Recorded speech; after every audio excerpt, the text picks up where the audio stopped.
Let us start our topic with drawing a backward difference table. Let us start our topic with drawing backward difference table for xi yi where I running from 1 to 8.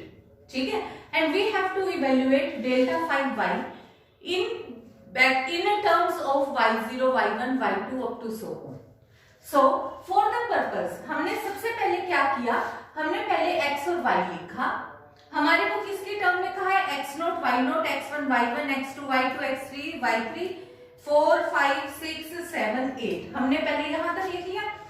To draw backward table हमें क्या करना है, देखो जब हम backward difference करते हैं तो ये फर्स्ट ऑर्डर बैकवर्ड डिफरेंस, फिर मैंने यहाँ पे क्या लिखा, फर्स्ट ऑर्डर बैकवर्ड, फिर second order, third, fourth, fifth, sixth, seventh, eighth order backward differences लिख लिए. इसके बाद मैंने क्या किया, यहां से y1 माइनस y नोट, ठीक है, तो ये जो y1 माइनस y नोट और इसको मैंने क्या लिखा, first order backward difference y1. फिर इसके बाद अब मेरे पास अब यहां से इसके बाद ये नेक्स्ट हो गया ये बैकवर्ड डिफरेंस y2. यहां पे क्या हो गया, y2 माइनस y1, ये हो गया y2. इसी तरीके से फिर हमने ये ट्रेस किया तो ये हो गया delta y3 backward difference y3 of first order. Similarly delta y4, इसी तरीके से यहां से हो गया first order backward difference y5. फिर यहां से हमारे पास हो गया 6, फिर यहां से हो गया 7, यहां से हमारे पास हो गया 8. अब देखो सेकंड ऑर्डर के लिए हम क्या करेंगे, इन दोनों को माइनस करेंगे. उसके लिए मैं क्या करूंगी, backward difference first order backward difference y2 minus first order backward difference y1. इससे मेरे पास क्या आ गया, second order backward difference y2. यहां पे मैंने यूज क्या किया, y2, तो यहां पे इसी तरीके से फिर यही वाला क्या हो गया y3, फिर ये क्या हो गया backward difference y4 of second order. Similarly backward difference y5, फिर यहां से हो गया ये y6, फिर ये हमारे पास हो गया backward difference second order y7 and this is second order backward difference y8. Now in the same pattern we will find out the third order backward difference, that will be backward difference second order backward difference y3 minus backward difference y2. तो ये हमारे पास हो गया. इसी तरीके से ये वाला डिफरेंस, फिर we get this, then we get the third order y6, then we get third order y7 and then third order y8. Now in the following the same pattern we will find out these all other differences of higher order. These higher order differences will be backward difference of degree 4, y4, 5, 6, 7, 8, then y5. ये यहाँ पे हम कौन सा use करेंगे, ये sign 5 का, ठीक है, क्योंकि बैकवर्ड है तो 5 यूज होगा. फिर यहाँ से 6, यहाँ से 7, यहाँ 8, इसी तरीके से 6, 7, 8. अब यहाँ पे हमारे पास अपने को निकालना है, इसी तरीके से तुम 8 तक फाइंड आउट कर सकते हो. मैक्सिमम डिग्री तुम्हारे पास, क्योंकि x0 से हमने x8 तक किया है तो हम मैक्सिमम ऑर्डर कितने तक का निकाल सकते हैं बैकवर्ड डिफरेंस में, 8 ऑर्डर तक का, क्योंकि इससे आगे हमारे पास डिफरेंस नहीं निकल सकता. अब मुझे फाइंड आउट करना है backward difference y5 in terms of y0, y1, y2 and so on. तो उसके लिए देखो अपने पास पैटर्न क्या है, मैं इस तरीके से आऊंगी और वैसे तो मेरे पास 5 निकल चुका है, पर अब इस टर्म में मुझे 5 निकालना है. तो मेरे को पता है 5 किसका डिफरेंस है, backward fourth order backward difference y5 minus fourth order backward difference y4. तो यहाँ पे मैंने इसको इस तरीके से लिख लिया. Fifth order backward difference y5 is equal to backward difference of order 4 y5 minus backward difference y4, ठीक है. फिर अब मेरे को y5 पता है कि बैकवर्ड डिफरेंस फोर्थ ऑर्डर का y5 कितना होता है. देखो यहाँ पे y5 है, y5 किस किस का डिफरेंस है, third order y5 minus third order y4. तो यहाँ पे मैंने इस चीज को लिख लिया. इसी तरीके से यहाँ पे फोर्थ ऑर्डर डिफरेंस वाले को भी मैंने लिख लिया। फोर्थ ऑर्डर मेरे पास किसका डिफरेंस आया, 4 माइनस 3 का डिफरेंस, ठीक है, ये मैंने लिख लिया। और इसको जब मैंने अरेंज करा तो ये मेरे पास देखो delta backward difference third order का 5 4 3, फिर यहाँ पे कोफिशिएंट 1 2 1, फिर साइन यहाँ प्लस माइनस प्लस, ठीक है, ये मेरे पास थर्ड ऑर्डर का आ गया। फिर यहाँ से मैंने पहले 5 से स्टार्ट किया, फिर 4 पे आई, फिर थर्ड पे। अब इसी तरीके से मैं अब सेकंड ऑर्डर पे चलूंगी। तो सेकंड ऑर्डर के लिए मुझे पता है कि 3 के लिए मुझे क्या लिखना है, यहाँ से मेरे पास वैल्यू होगी backward difference of second order y3 minus y2, और ये 4 के लिए मैं क्या लिखूंगी 4 माइनस 3, 5 के लिए क्या लिखूंगी 5 माइनस 4। ऐसे ही मैंने यहाँ पे 5 माइनस 4 4 माइनस 3 ये लिख लिया। इनको फिर से मैंने अरेंज किया। अरेंज करने पे देखो अब यहाँ पे कोफिशिएंट मेरे पास क्या आया, पहले तो ये सिर्फ 1 ही था, ठीक है, यहाँ पे 1 था, फिर यहाँ पे 2 टर्म्स हो गई 1 और 1 हो गई, ठीक है, 1 और 1 हो गई। फिर इसके बाद मेरे पास 1 2 और 1 हो गया, देखो 1 2 और 1। अब मेरे पास क्या आएगा 1 3 3 1 आ जाएगा। ये बायनोमियल कोफिशिएंट हम लास्ट लेक्चर में डिस्कस कर चुके हैं। देखो अब 1 3 3 1, ठीक है, ये हमारे पास आ गया, ये बायनोमियल कोफिशिएंट आ गए।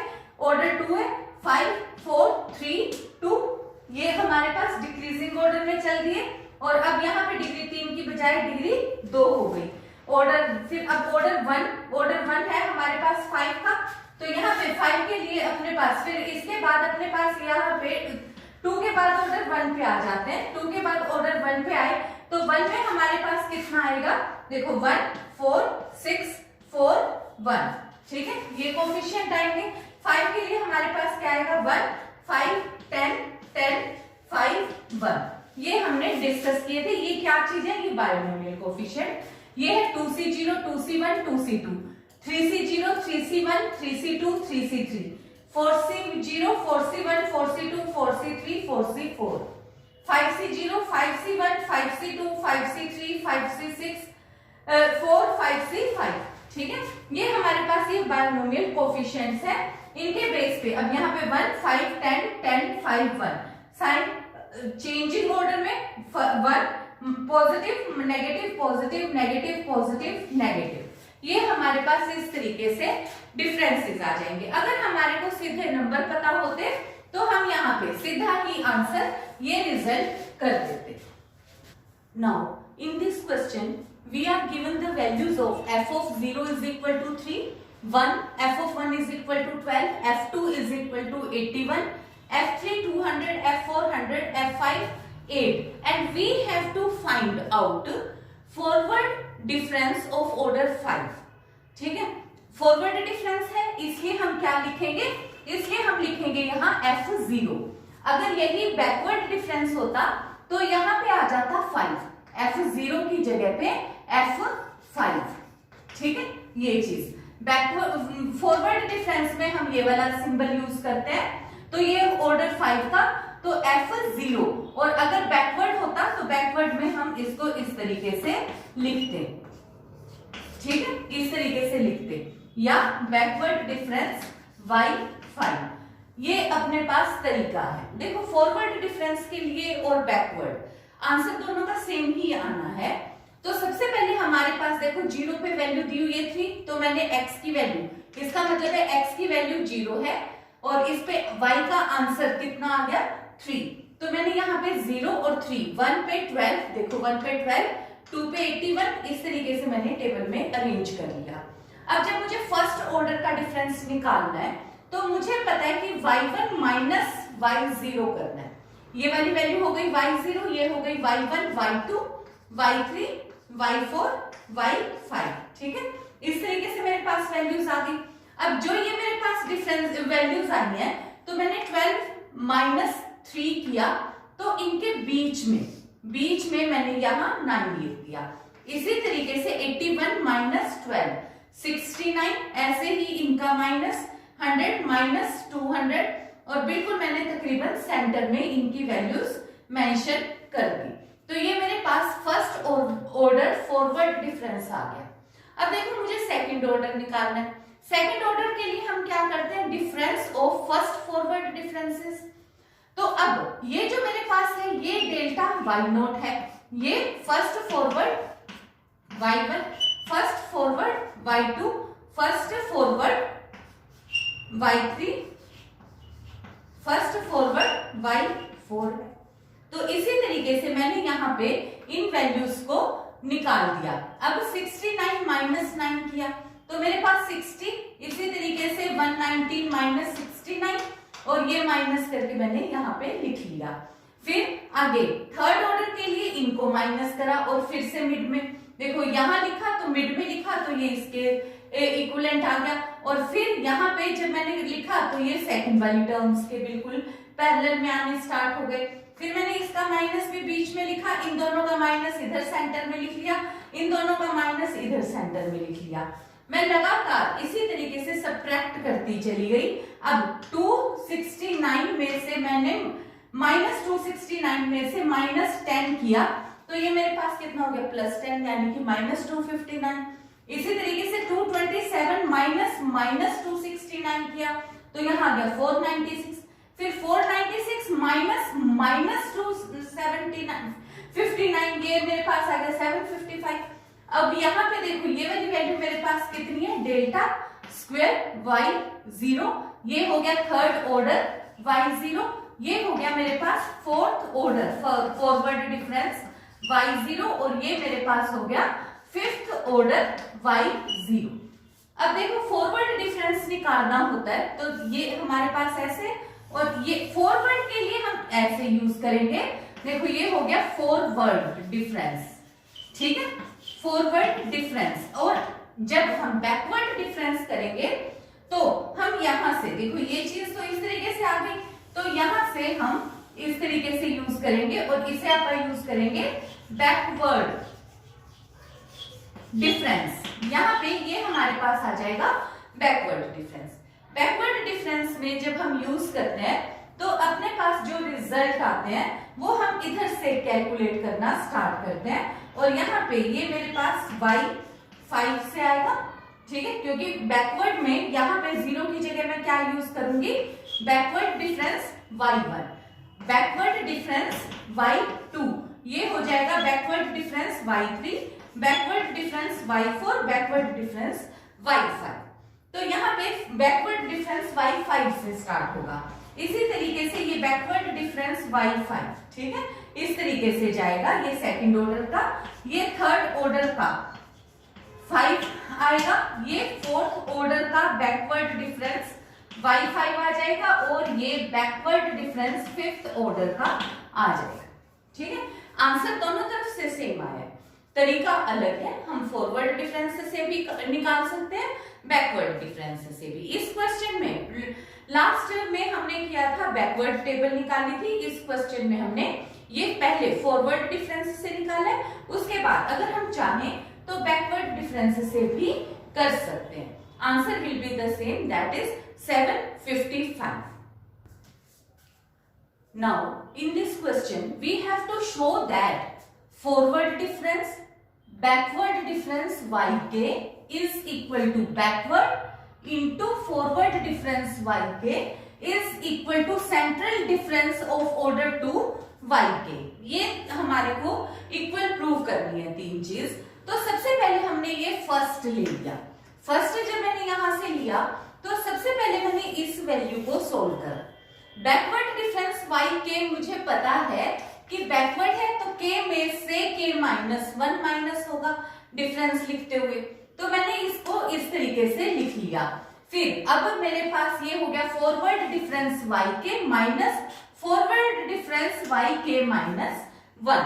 अब यहां से फॉरवर्ड डिफरेंस, क्योंकि अब ये फॉरवर्ड है, यहाँ ये बैकवर्ड था, यहाँ ये फॉरवर्ड है, तो फॉरवर्ड डिफरेंस के लिए मैं क्या यूज करूंगी, yk प्लस 1।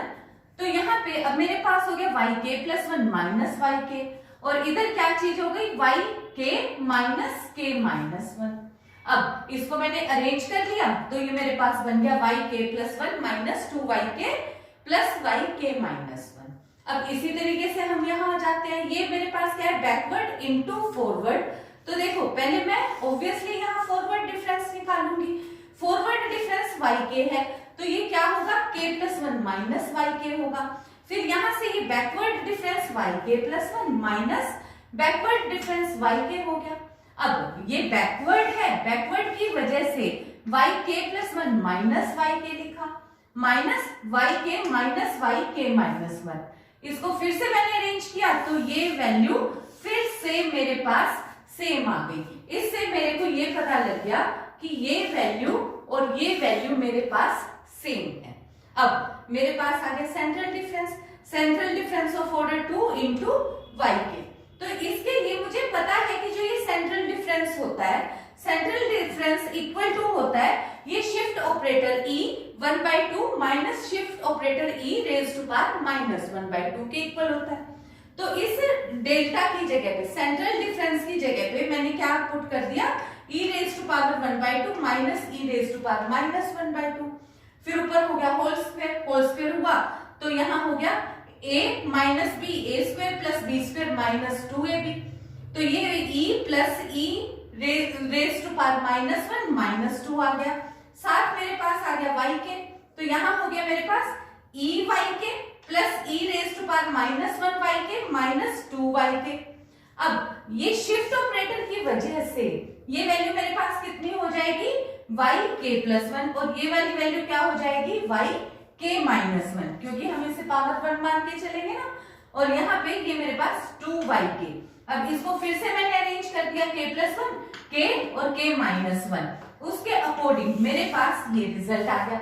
ये रिजल्ट भी बिल्कुल इन दो रिजल्ट्स के इक्वल है, ये वाला, ये और ये तीनों रिजल्ट मेरे पास सेम हो गए, यानी कि ये तीन वैल्यूज मेरे पास एक दूसरे के इक्विवेलेंट आ जाती हैं। So that is all for this lecture.